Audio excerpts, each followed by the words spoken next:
Good morning, friends. I am Professor Vidyadhar Sagar. Today we are going to be see lecture number 2 on subject manufacturing process. In this subject, we are going to be see unit number 1.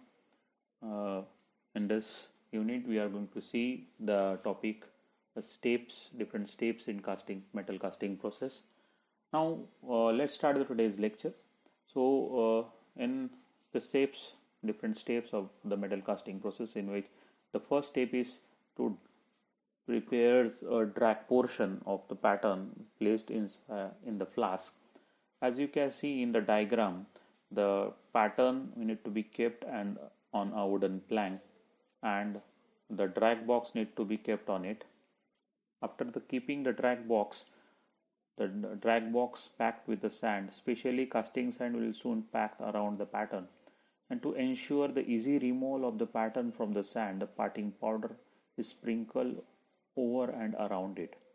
The parting powder is similar to the talcum powder. It is an amorphous white color powder that allows the pattern need to be removed very easily after the mold cavity get formed by the pattern. It stops the casting sand stick into the pattern and pulling away it when the pattern is finally removed from the sand. In the next step, the casting sand is shaken with the sieves and pour in the drag box. Only the fine particles fall around the pattern. This is called as the facing sand, and it must be fine so that the detail on the pattern show as the final casting.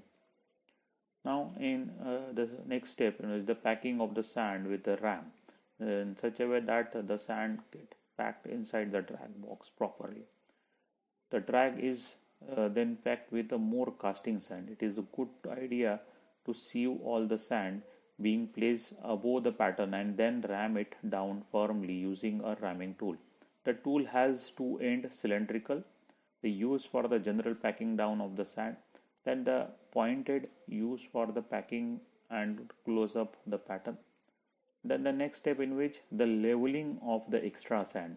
The drag is packed fully in level of the called as a stricle of using a straight line bar, steel bar. Then next step, the turn over the drag. After the packing or the leveling of the casting sand, the entire content or the drag and it's then turned over so that the base of the pattern can be seen. In the next step, the fixing and the position of the locating pin in such a way that the cope backs and drag box can be fixed firmly. A top box called as a cope is then placed on the top of the drag and the locating pin are put in the position so that the casting box cannot be moved slideway. And in the next step, put the spur and the riser. Spur pin are positioned one usually on the back of the pattern and other side. This will be eventually provide the entrance and the exit for the molten metal. Then it's poured into the sand. The sand is packed with the ram into the cope in same way as in we have performed in the drag. Then the parting powder is sprinkled for the first applied, however, by the facing sand. The spur pin should be taller than the box and the stand out from the sand when it leveled the striking bar. Now the small depression are dug into the sand to form the pouring basin.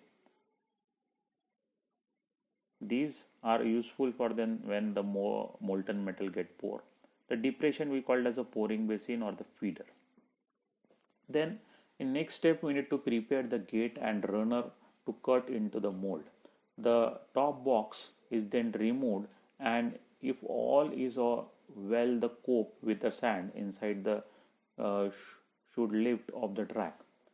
Then without the sand falling out, the small gate is cut in below into the position one of the spur pin. In such a when the molten metal get poured inside the pouring basin, that molten metal get uh, flow through the spur and get inside the mold cavity very easily. So the gate good design of the getting position or the runner position will make the molten metal to flow inside the mold cavity easily and take the shape of it. So then This will help the molten metal to flow into the cavity left by the mold. Small tools are available or can easily be made to dig out the variety of the shape of the gating system. They can similar as a small trowel. Now in the next step is a removal of the pattern. That pattern we have fixed inside that replica of the part. We need to remove to see how the mold cavity get prepared. The pattern is removed using the spike. The end of the spike can be threaded and so it can be screwed into the softened pattern.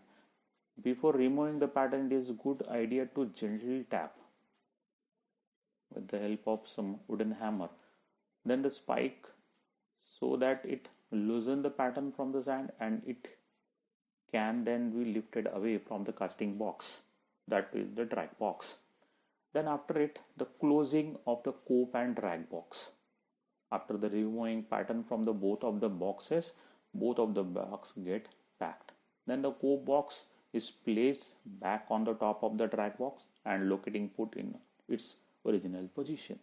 Before this is done, vent can be created with the help of venting pin or the welding rods or the different wires. This allow goes to escape the hot air from the mold cavity when the molten metal get poured inside it. Then after next step in which the pouring or the molten metal get poured inside the mold cavity, down the hole left first the molten metal get passes through the spur from the pouring basin and it goes down to the runner, and from runner it get flow towards the gate, and from gates it get entered into the mold cavity by that mold cavity we have created with the help of pattern. Then the extra metal, after the filling of the mold cavity, the extra metal get risen up to over the riser hole. The casting should be left for the sufficient time before the removal of the sand to solidify the molten metal. And after finally we will get when we eject the mold cavity or to break the mold cavity, finally we will get the final casting with the runner and risers extra metal. So after removing that extra metal of the runner and riser, as you can see on your screen, that when we remove the extra metal of the runner and riser, we will get the final casting fabricated part. Thank you very much for the today's lecture. We'll see the next topic in next lecture. Thank you.